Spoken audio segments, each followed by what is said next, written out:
नागपूर रत्नागिरी महामार्गाकरता भूसंपादनाचा मार्ग मोकळा झालाय। अंकली ते चौकाक या दरम्यान भूसंपादनाचा मार्ग मोकळा आहे। भूसंपादन होणाऱ्या जमिनीसाठी आता चौपट मोबदला मिळेल।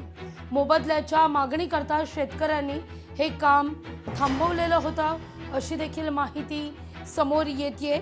येड्रावकरांनी मुख्यमंत्र्यांची भेट घेतली आणि त्यानंतर हा GR निघाला, अशी माहिती आहे।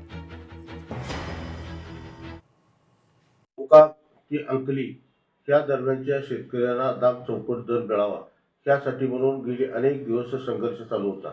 राज्याचे महसूल मंत्री आदरणीय बावनकुळे साहेब व आदरणीय राज्याचे मुख्यमंत्री देवेंद्रजी फडणवीस साहेब यांना ही सदर बाब ही लक्षात आणून दिल्यानंतर या 31 किलोमीटरच्या चौकाक ते अंकलीमधल्या पट्ट्यातल्या शेतकऱ्यांना दाब चौपट देण्याचा निर्णय आज राज्याच्या मुख्यमंत्र्यांनी केलाय। येणाऱ्या काळामध्ये ह्या सगळ्या शेतकऱ्यांना न्याय दिल्याबद्दल मुख्यमंत्री आणि महसूल मंत्र्यांची जाहीर आभार। साताऱ्यातील यशवंत बँक अपहार प्रकरण आणि या प्रकरणी सहकार परिषदेच्या माजी अध्यक्षाच्या दत्तक भावाला अटक करण्यात आली आहे। कराड शहर पोलीस ठाण्यात गुन्हा दाखल आहे। 2 महिन्यांनी 50 संशयितांपैकी पहिला संशयित गजाड झाल्याचं वृत्त आहे।